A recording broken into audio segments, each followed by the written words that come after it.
Saya dulu diajarin Islam itu agama yang keras gitu, dan rata-rata ya nggak jauh beda lah ya dengan doktrin-doktrin lainnya, terorisme, apalagi dengan pas itu zamannya 92 ya Allah, 98 ya, zamannya 98, terus peristiwa Twin Tower. Ya, jadi ya memang saat itu saya memikirnya kok gini sih ajarannya Islam gitu. Dan saya itu termasuk orang yang kalau misalkan saya ngelihat azan di TV, saya skip gitu. Awal tertariknya itu sebenarnya gara-gara saya tuh hobi main game online gitu. Dulu semua game online tuh yang zaman-zamannya game online masih ngetrend di PC ya, komputer, laptop gitu. Itu rata-rata semua saya mainin gitu. Dan saat itu saya lagi main satu game, dan saat itu juga saya berpikir, saat itu pun saya masih aktif-aktifnya gereja. Jadi siapa sih gitu kan yang pengen dong misalkan bisa bawa orang dari luar masuk ke agama kita gitu kan. Di situ saya punya teman, dia saya liatin online mulu gitu kan, paling ngantor, abis selesai ngantor dia online game sampai pagi gitu kan.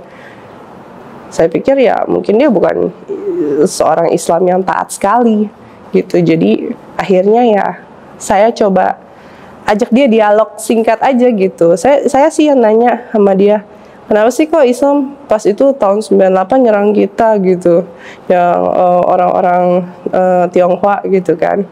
Dan saya juga nanya-nanya dia masalah kepiting lah, saya tanya sama dia, kenapa sih dari nggak boleh jadi boleh gitu kan. Ya, anehnya ya semua pertanyaan itu dia bisa jawab. Tapi saat saya ditanya balik sama dia soal agama saya nggak bisa jawab. Rata-rata saya nggak bisa jawab. Dia bisa tanya sama saya, Tuhanmu yang mana sih? Itu tuh yang paling sebenarnya bikin bingung. Dan ada juga yang bikin kaget. Di Alkitab lu katanya, dia bilang boleh tuh pakai harus wajib pakai jilbab. Masuk gereja aja tuh rumah bait Allah katanya harus pakai penutup kepala. Kok lu nggak pakai? Lu ke gereja pakai apa? Saya jujur aja ya, saya saat itu kalau saya pikir-pikir, saya kadang ke gereja pakai rok cuma selutut gitu kan, kadang juga lengan pendek, nggak pernah rapi tertutup yang seperti diharuskan dalam Alkitab gitu. Saya cuma bisa bilang zaman sudah berubah gitu kan. Dia bilang katanya, berarti bukunya buat apa dong? Nggak usah diikutin, dia bilang.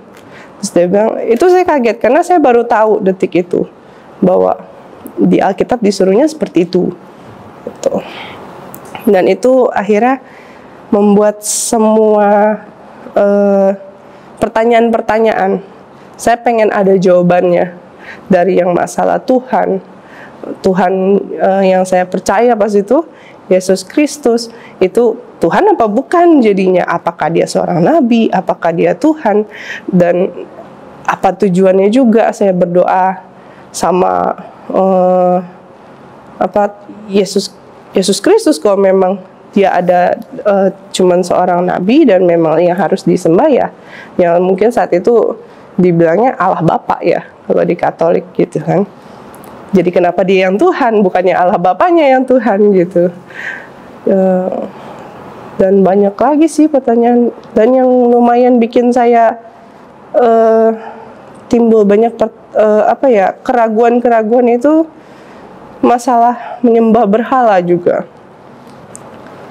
Menyembah berhala, saya dikatain nama dia menyembah berhala. Di situ saya marah. Masa iya Yesus Kristus dibilang berhala gitu, dia patung kan? Di Alkitab dibilang nggak boleh lo nyembah-nyembah patung, tapi itu patungnya Yesus. Dia bilang, yakin lu mukanya kayak gitu? Dia bilang, nggak. Saya nggak bisa bilang. Assalamualaikum warahmatullahi wabarakatuh teman-teman. Kali ini kita coba baca lagi komentar dan teman-teman kita semua. Sini salut buat para mualaf, semoga selalu sehat, selalu walafiat dan istiqomah, amin amin alamin. Dan ya, mereka mendoakan terus teman-teman kita yang udah masuk, teman-teman.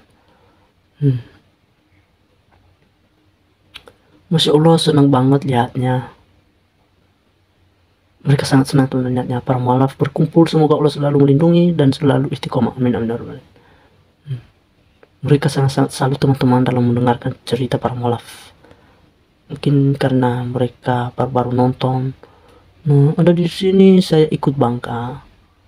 Nah, saya ikut bangga dan terharu dengan mereka para mualaf. Semoga mereka istiqomah, berkah dan bahagia sepanjang usia. Amin amin. Nah, oh wow, kata ini Freddy, wow, super sekali penjelasannya saudara seimanku, masya Allah. Semoga istiqomah saudaraku muslim. Kalian bukan lagi mualaf, tapi kalian sudah muslim yang taat. Benar teman-temannya. Jangan kita panggil lagi mualaf karena mereka udah masuk Islam sebetulnya. Di sini seringlah silaturahmi kayak gini, motivasi bagi semuanya yang nonton. Tolong berbagi ilmu dalam bidang ekonomi juga. Islam harus kaya, bukan buat menjajah, tetapi buat bersedekah, berhaji, bersama soleh, karena rezeki dalam Islam itu yang dicari adalah berkahnya. Hati bahagia, hidup tenang, mati masuk surga. Ya teman-teman. Bukan harta yang kita cari, bukan juga takhta, bukan juga tempat duduk tentu. Pokoknya saja kita bahagia, kita senang dalam mendengarkan cerita tentang Allah Subhanahu wa Ta'ala dan tentang sejarahnya Nabi Muhammad. Seringlah silaturahmi kayak gini motivasinya teman-teman. Udah ini tadi. Dan masya Allah, tabarakallah, semoga Allah juga aman Islam, para mualaf hingga akhir hayat, dan semoga tetap istiqomah, diberi kesehatan, rezeki yang halal. Nah, kita bekerja teman-teman untuk mendapatkan pahala yang benar, dan kita juga teman-teman jangan lupa jika dapat rezeki banyak teman-teman untuk berbagi kepada teman-teman kita atau ke anak-anak yatim. Nah, luar biasa teman-teman komentar dari teman-teman kita masih banyak nggak sampai kita baca-baca. Subhanallah semuanya, subhanallah. Dan terima kasih semuanya atas dukungan teman-teman semua. Dan jika nanti belum puas dalam menonton video ini, klip ini, silakan kunjungi channel ini teman-teman untuk mendukung dan mensubscribe channel-channel para mualaf teman-teman. Banyak teman. Nah, nih. Banyak. Semoga istiqomah dalam menjalani syariat Islam. Ya Allah, jadikanlah belum menjadi seorang muslimnya yang soleh, yang selalu menjalankan syariatmu lewat nabimu, dan jadikanlah beliau menjadi ustadz yang baik dan ikhlas. Amin amin ya rabbal alamin. Ya teman-teman, doa teman-teman kita sangat-sangat bagus dan sangat-sangat ceria dalam mendukung kita teman-teman. Subhanallah, ini muslim sejati. Semoga adik senantiasa dalam lindungan Allah Subhanahu wa Ta'ala. Amin amin ya rabbal alamin. Masya Allah, secantik masuk Islam tambah cantik. Semoga istiqomah. Amin amin ya rabbal alamin. Alhamdulillah, semoga saudara kita termasuk seluruh saudari mualaf yang lain selalu diberikan kesehatan dan dimudahkan rezeki. Doakan terus teman-teman. Sudah cantik, otaknya cerdas, tahu mana yang benar dan mana masuk akal dan mana yang tidak, ya teman-teman. Karena ulama mualaf itu teman-teman cerdas, dan walaupun pemikiran mereka itu dikira orang lain tidak sempurna, tidak dewasa, tetapi menurut kita lah penjelasan mereka sangat kita bisa pahami teman-teman. Assalamualaikum warahmatullahi wabarakatuh. Alhamdulillah Ustazah Arif teman. FIFA mendapat hidayah dan ridho Allah, mudah-mudahan seluruh keluarga Nanda Nur mendapatkan hidayah. Amin. Kita doakan tutup agar semua mereka, agar seluruh mereka dan mendapatkan hidayah yang kekal dari Allah Subhanahu wa Ta'ala teman-teman, agar kita selalu senang bersama-sama dalam mendapatkan hidayah. Ini amin ya rabbal alamin. Para mualaf rata-rata orangnya cerdas, pintar, cantik, berwawasan luas, dan ramah lembut, sopan berbicaranya. Semoga istiqomah di jalan Allah, ya teman-teman. Kita doakan terus teman-teman. Dan di sini pindah agama, kau dilaporkan polisi. Sejak kapan pindah agama melanggar hukum? Sudah disakiti jiwa mereka. Ya teman-teman, kadang-kadang juga teman-teman orang yang udah mualaf dari keluarganya ini karena mereka sakit hati karena anaknya udah masuk Islam, maka mereka melaporkan ke polisi, sehingga polisi juga bisa dapat menanyakan ke mereka apa faktornya dan apa penyebabnya. Banyak teman-teman yang mualaf itu mereka melaporkan semua teman-teman.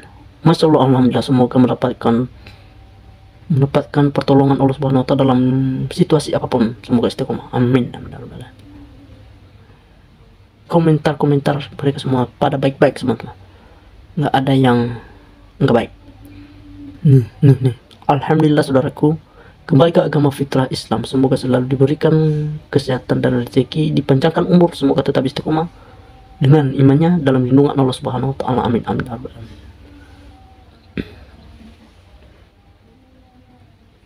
Enak teman-teman baca-baca komentar teman-teman kita, sangat baik dan bagus sekali teman-teman.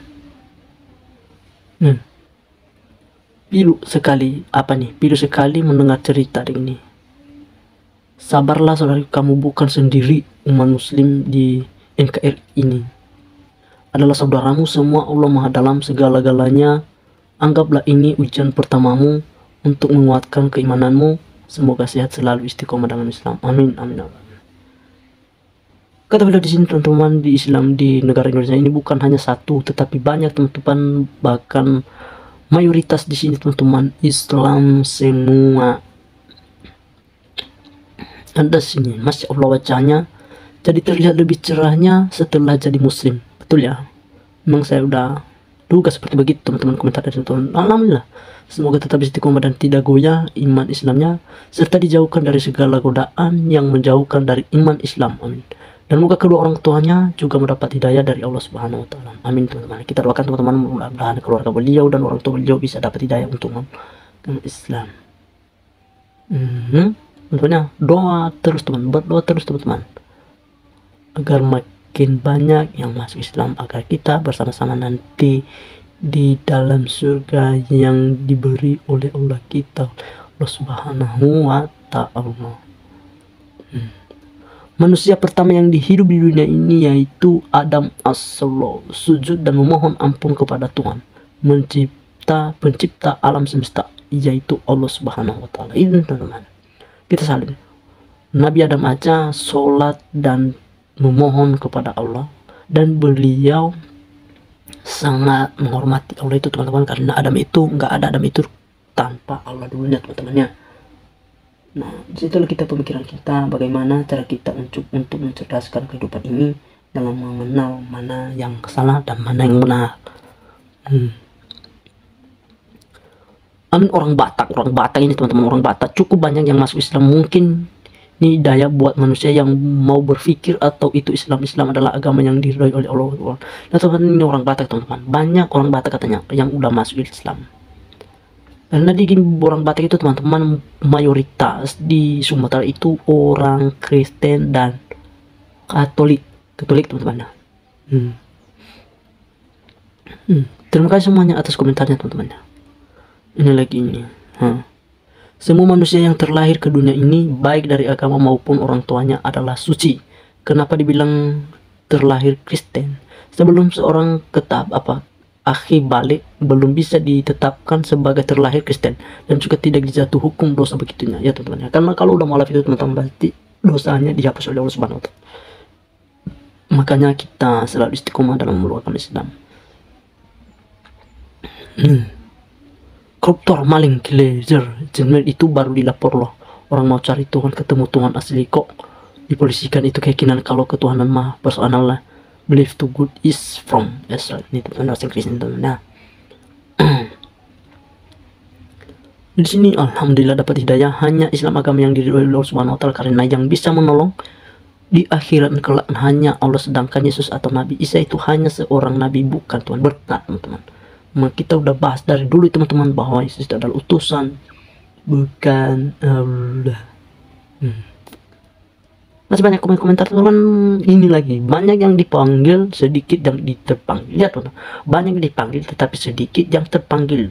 Orang yang menyalibkan Tuhan Yesus Kristus yang kedua kalinya, dosanya tidak dapat diampuni sebab Tuhan Yesus Kristus. Ini orang Kristen yang ini teman-teman komentar ini. Ya, kita ketawa aja lah dari kata-katanya ya. Kita maklum lah. Tapi sudah kita bahas kemarin tentang ini namanya Tuhan Yesus, katanya Tuhan Yesus. Tuhan sama Yesus berbeda ya tentunya. Kita cukup sampai di situ aja lah. Mungkin beliau nanti menonton video dari atas ya, mudah-mudahan beliau menonton dari atas, karena kemarin udah kita bahas itu. Kalau dia tahu sejarah pembantaian yang dilakukan oleh pejuang Islam terhadap nenek moyangnya, yaitu orang-orang Batak. Ya betul teman-teman, pejuang itu orang-orang Batak. Banyak, bahkan sekarang itu teman-teman banyak muncul orang-orang Batak itu pengacara yang hebat-hebat teman-teman. Sultan orang Batak mati pengelahir. leher, dan kamu masih hidup adalah orang Batak, pernah hampir punah sebagai satu bangsa karena pembantaian Islam. Ya betul teman. Tapi kita bersyukurlah kepada orang-orang Batak karena mereka sangat-sangat cerdas dan sangat pintar dalam berargumen teman-temannya. Kamu menanggapkan maka setelah hati mengetahui Ustadz Nabamba. Nah, ini Ustadz yang membawa molaf ini tuan, Ustadz Nabamba ini. Allah Allah Allah Allah. Nah, nggak heran dengan agama sebelah kalau ada yang pindah keyakinan. Ya nggak heran tuan. Nah, dia nggak heran katanya. Nah, teman-teman, kali ini klip ini saya bilang lagi, jika nanti belum puas dalam menonton video klip ini, silahkan kunjungi channel ini. Dan saya akhiri teman-teman. Wassalamualaikum warahmatullahi wabarakatuh.